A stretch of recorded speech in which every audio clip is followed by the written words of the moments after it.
Hey, let's jump right in. I am super excited to have Justin Stephen joining us today, and I want to thank him personally for showing up because it's I think 3 a.m. where he is down in Australia. Justin and I have known each other for a long time. I would say that he single-handedly has most profoundly influenced my security journey. And so we've spent a lot of years talking about these types of threats and the threat models and the impacts of these things. I'm really excited to bring his insight to this all today. Thank you, Dave. Pleasure to be here. Yeah, All thank you, right. Justin. We're going to kick off with a quick tour through the DPRK tech worker shenanigans. And I'd like to hear from folks in the chat. Like we threw a quick poll out that wasn't very detailed, but if you guys are doing things that are working great, or you've got concerns or thoughts on that, throw them into the chat. We want to hear what people are thinking around this. But I'm going to kick off by asking Justin, when you think about the DPRK worker threat, like what are your initial thoughts on this from a tech controls perspective?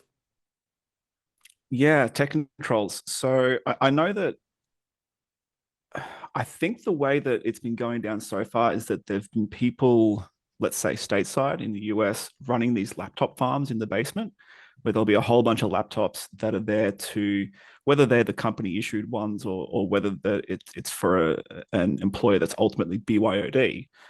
You'll have these DPRK IT workers remoting in to these laptops sitting in a basement from which the daily duties get done.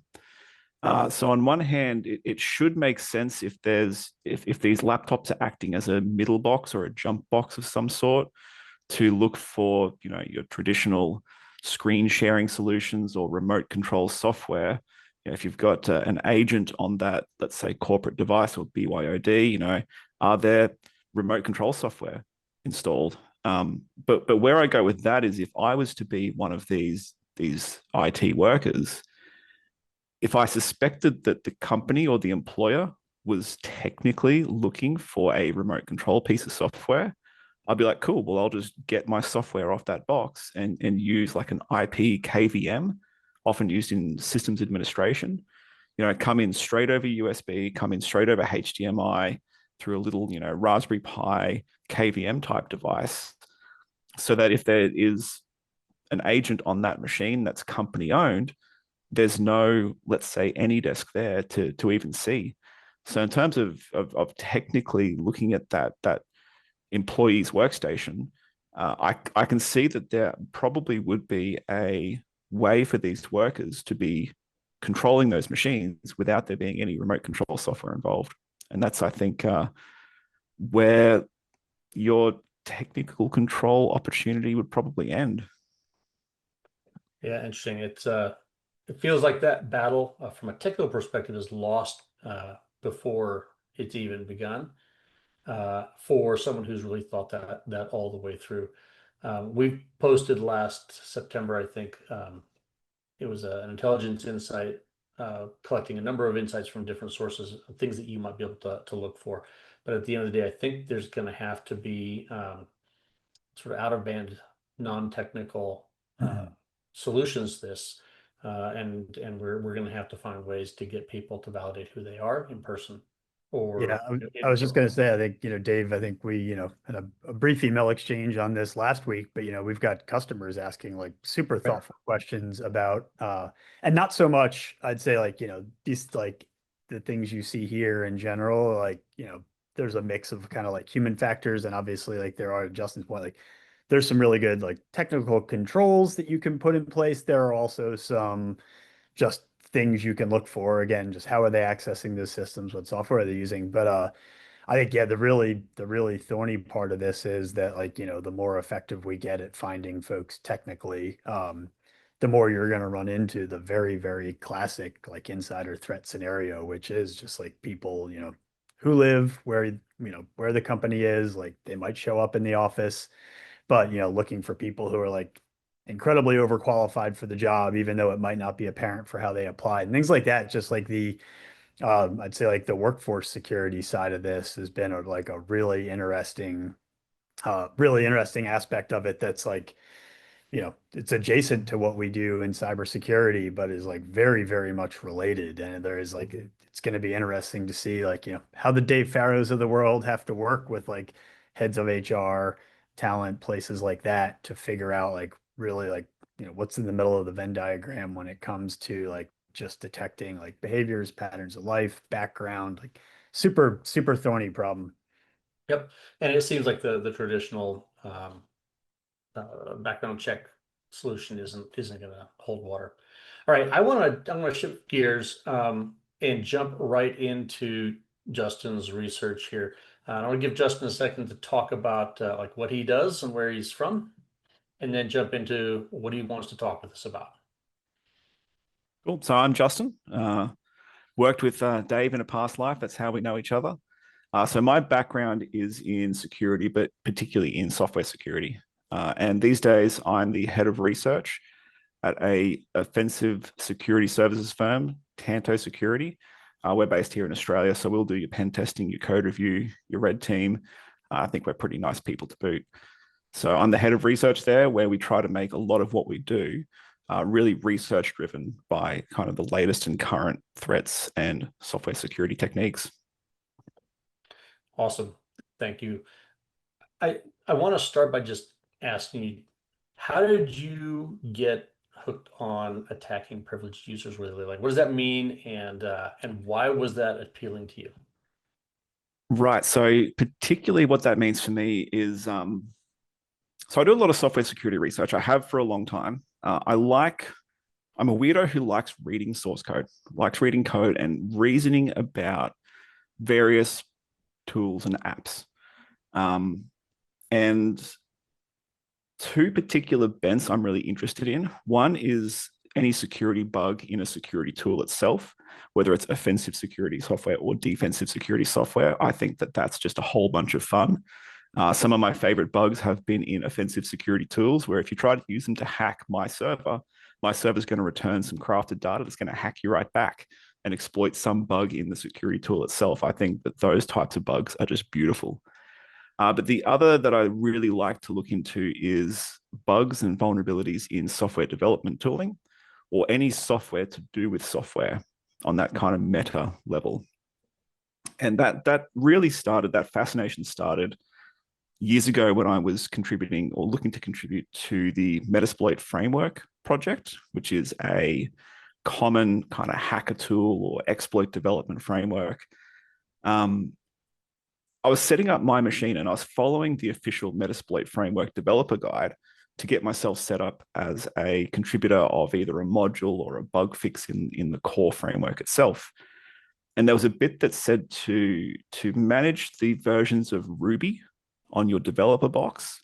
Everyone who works at Rapid7 or who works on Metasploit installs something called the Ruby version manager. It's kind of like that old meme, I can't hold all these lines. People are like, I can't hold all these versions of Ruby. So they were installing this bit of kind of sidecar software to manage their versions of Ruby. And one day it dawned on me that I'm a kind of command line junkie. I'm a console cowboy. And it was when I would kind of like CD to change directory into that Metasploit framework bit of software that magic would happen behind the scenes and stitch me up so that I'd run the correct Ruby for the project I was working on. I went, how does that work? How is it interfering with my CD? Turns out RVM hooks your CD command, and every time you change into a directory, it goes, oh, is this a Ruby project? Is this something that I can be helpful for? And so I then read through the logic and the mechanism by which it does that, and found a bunch of ways in which if you CD into a directory that I've put something nasty into, I could execute whatever I wanted on your machine straight away just from a CD. And that idea really interested me. If I could dish up some Git repository or some zip file to some developer and go, hey, you should probably unzip this and poke around inside of it, straight away upon them CDing into that folder or that directory, if I could then install malware on their machine and steal their access into corporate environments or development environments, that struck me as something that could be useful to some attackers. So the reason this research jumped out at me and tickled me when you first brought it to me, Justin, was like one of the core principles in all security is don't trust anything that you read on the internet, right?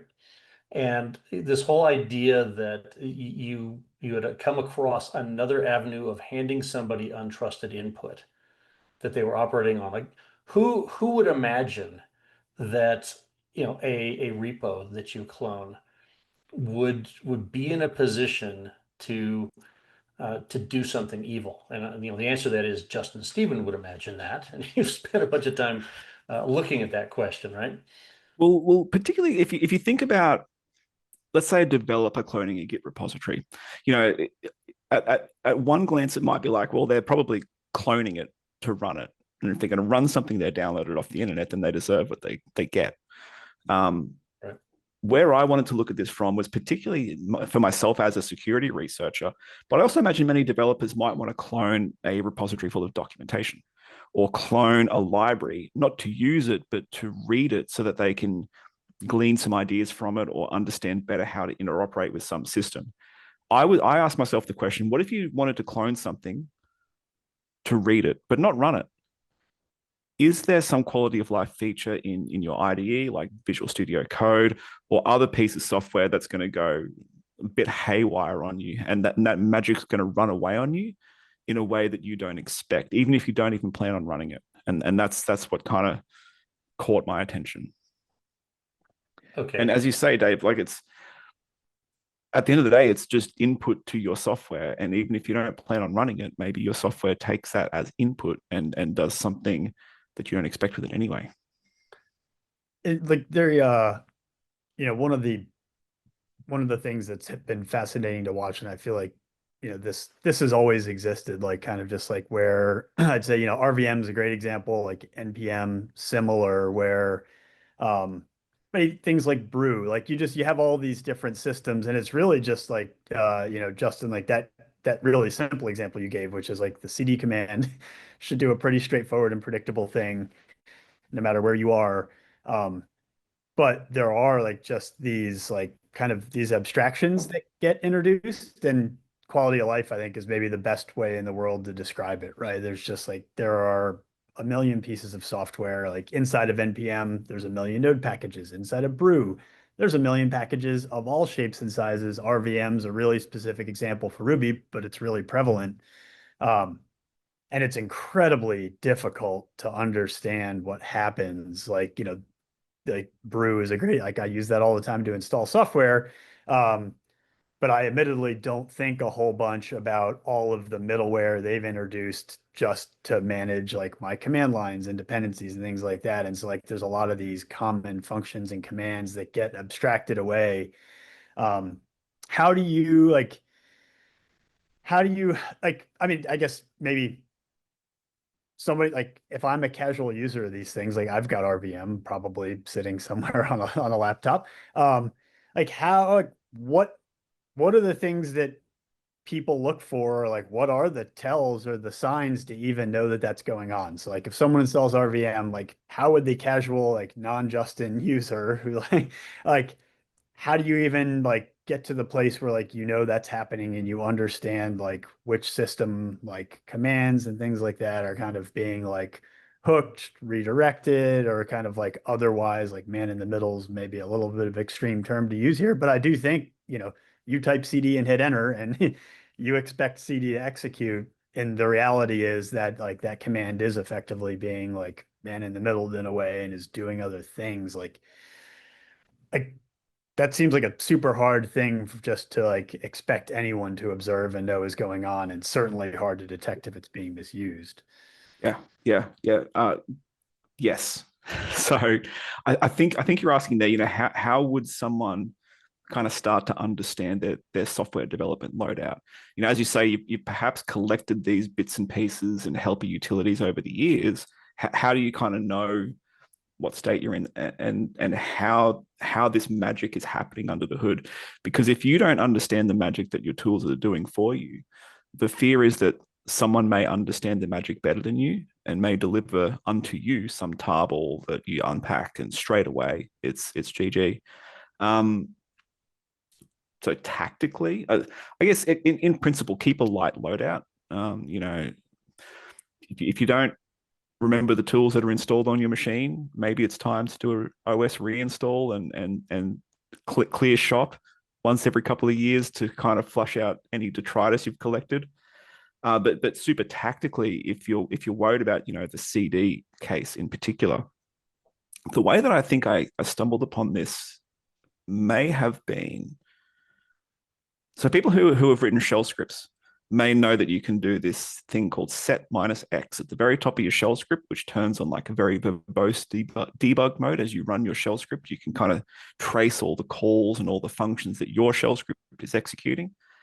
I think I just did set minus X in my shell one day to debug something going on with something I was doing. And then I did a CD and I just got like pages of this like verbose debug logging. I've just gone, I never knew CD was so complicated under the hood. I thought it had just one job. Wait a minute. Why does all of this debug stuff say RVM in it somewhere?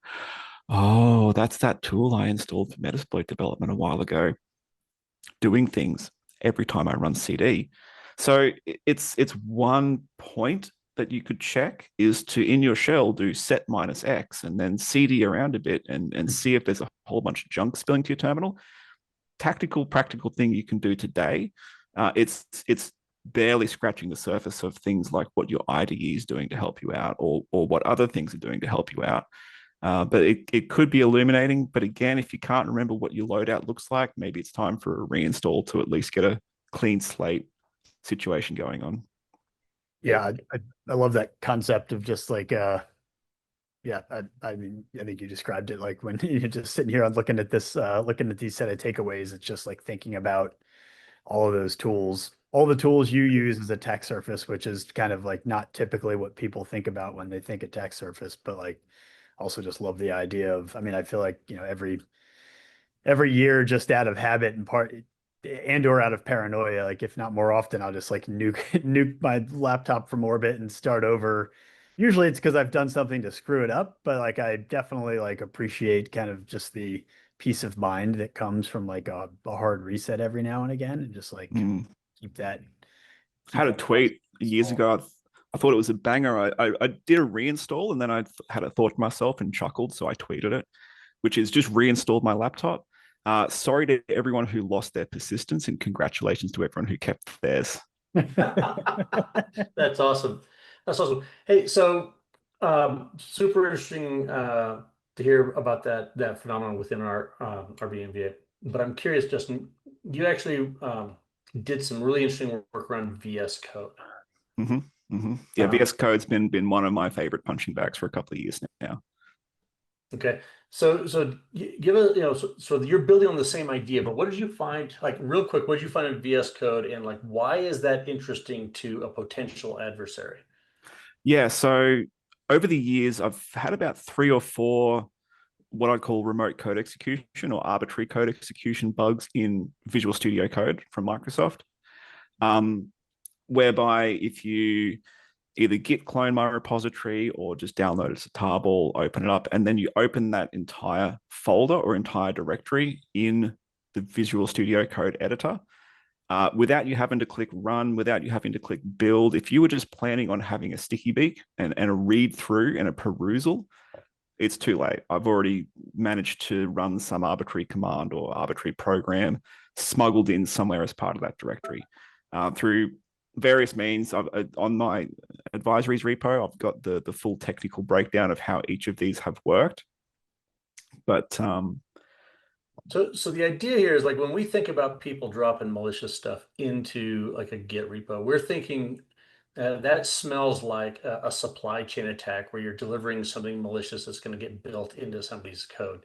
This is a whole different vector where the malicious thing ends up actually running on the developer's machine, and that's a slightly different.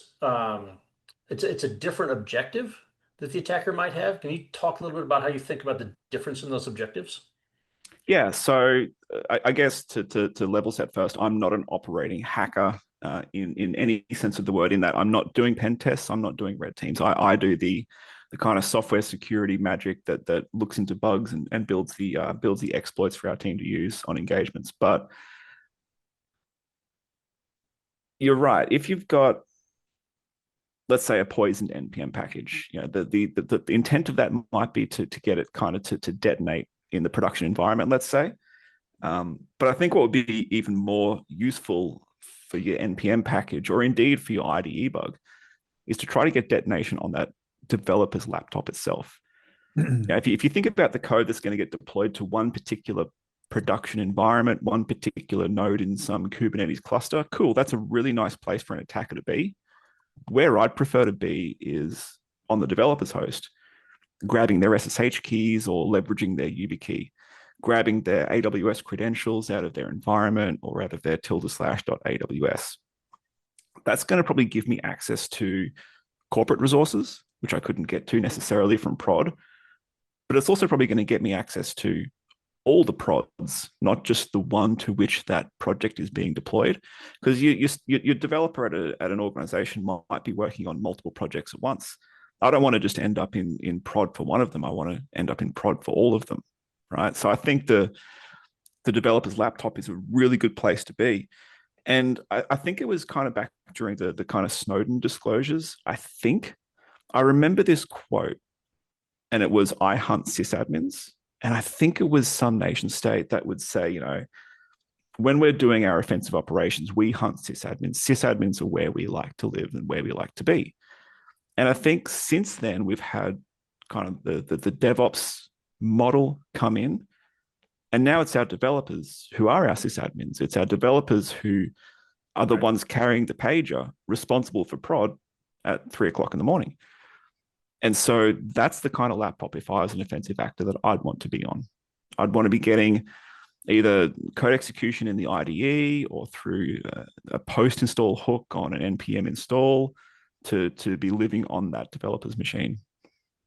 There's two really specific examples here, and like kind of like maybe a somewhat unintentional kind of like boomerang back to like the DPRK, like, the purpose of those like tech worker kind of like embeds, and just like, effectively like the economic flows that they depend on, which is like really specifically focused on like cryptocurrency. But like that Bybit hack, like, and it's interesting, it's like, Justin, when you talk about, I don't know, I love the concept of like developers effectively being the new sysadmins, because that's just like, that's where we live and how we work, is like so much software with so much abstraction. And in the same way that, 15 years ago, like getting access to a sysadmin, or even 10 years ago, sysadmins being like a really obvious and juicy target.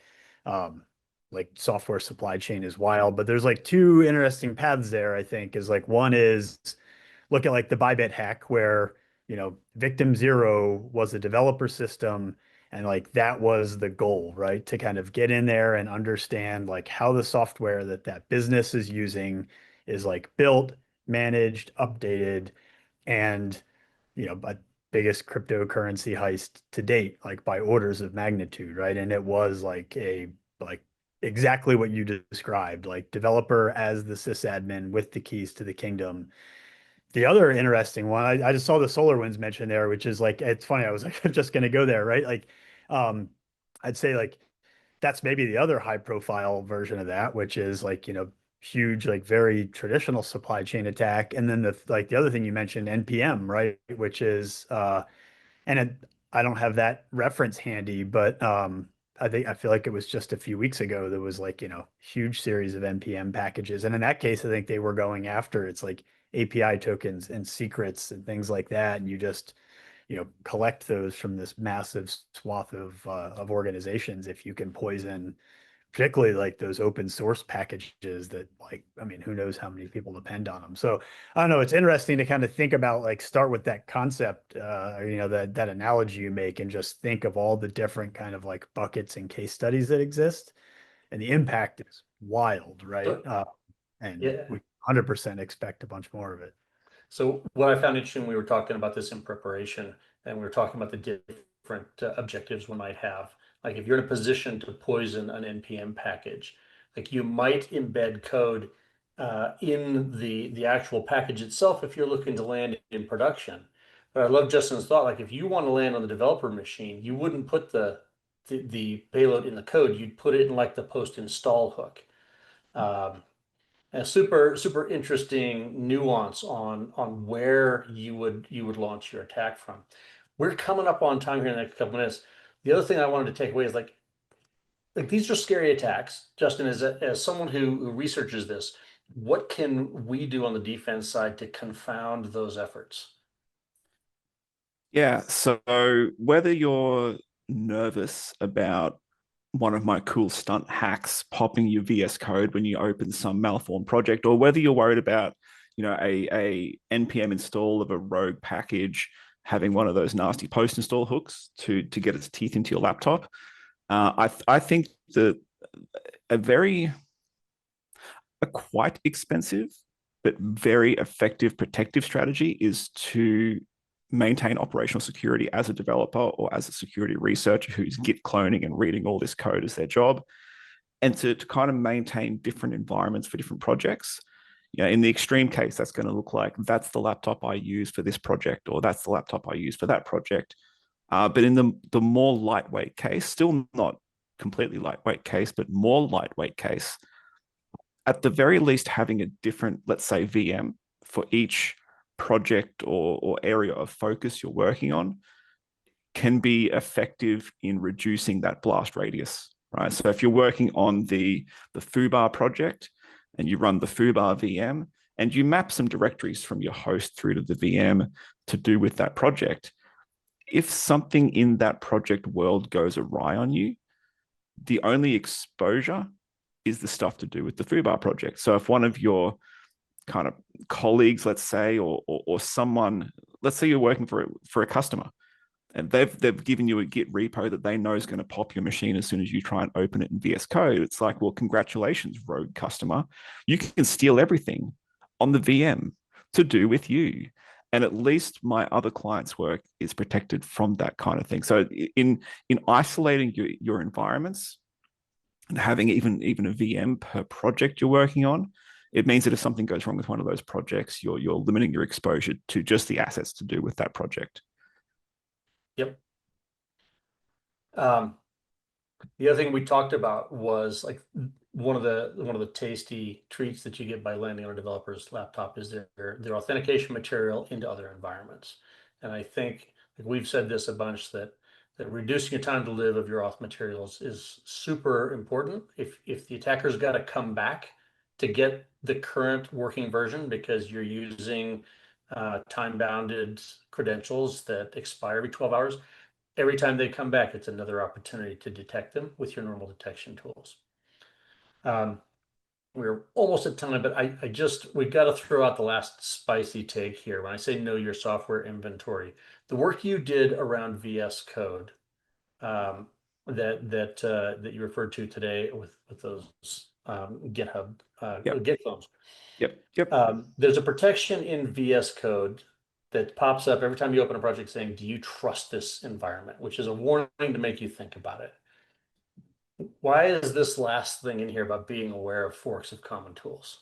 Right. So I feel like I need to apologize. It was around the time, I don't know if it's my fault, but I don't think I helped.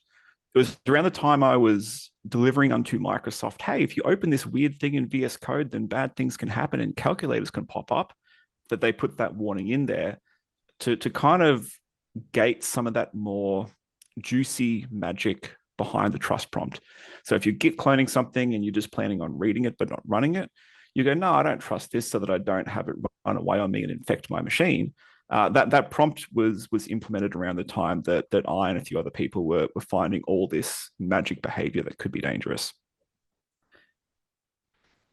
Then along comes kind of 2023, 2024, 2025, and I'm not going to go on a screed about vibe coding, but something that I find interesting is in particular Cursor, which is a fork of VS Code with a lot of AI sprinkled throughout. It's a fork of VS Code. They've taken VS Code, reskinned it, added in the AI juice. They decided that workspace trust pop-up is annoying, and so we're going to turn it off by default in our fork of VS Code. Also, Cursor has decided that they have their own idea of like a private AI mode, and they're like, we've already got one pop-up to do with like trust and privacy. We can't afford to have two. We like ours better. We're going to turn off the workspace trust thing. And the thing about hitting that trust button in VS Code, or not having the opportunity to even think about it in Cursor, is if you open a workspace in VS Code in a trusted way, that's basically immediate code execution for free as a feature. There are ways that you can turn workspace trust into immediate code exec. So if you're using Cursor and you're opening something you just cloned off of GitHub or unpacked from a tarball, you can be giving away code execution for free immediately, is my understanding as of the latest time I checked, which was pretty recently. And just within the last 2 weeks, right, there was, I mean, I recall reading the research on the, like, just the Cursor API clones that are out there, kind of like, also like, I guess in the same vein as beware forks of common tools, it's like, beware, like, somebody effectively just offered, you know, what was purportedly a lower cost version of the Cursor API, of course, through a package, which was, of course, siphoning off a bunch of like sensitive data.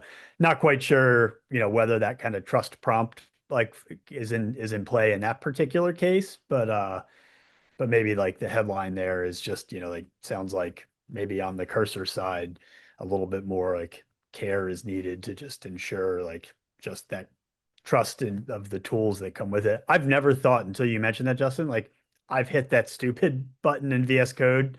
I don't know how many times. And honestly, I have never given thought to like what it really meant, like what was the actual like threat vector that it guards against.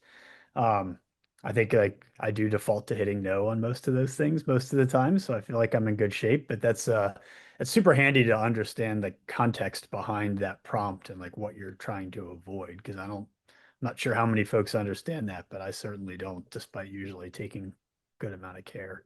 So, Yeah, so for me, it's normally a case of trust the code. I wrote the code.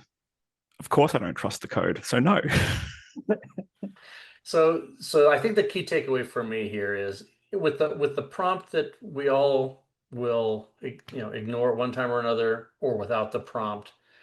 When you get clone something, you're taking on input from the internet that you can't really fully vet. You don't know what's going to happen. And it's really important to recognize that that's normal behavior. We're never going to stop that. And so the right answer is actually better operational security, like isolating your environments, reducing that blast area, reducing the time to live on your auth credentials, and stepping up your observation of the use of those to detect when things happen. Because like the behavior itself that we're talking about is behavior that we need to be taking. And so we need to take seriously that there's real threats in there that we need to defend against and be prepared for. Justin, thank you for getting up in the middle of the night and coming and talking with us. I always love talking with you, and it's always over too fast. Hey, my pleasure. Thank you so much for having me. I've really enjoyed it. Thank you so much, Justin. Appreciate it, Dave. Thanks everybody for joining. Hopefully this was interesting and useful. Appreciate it, and we'll see you all next week. Great. Thanks, everyone.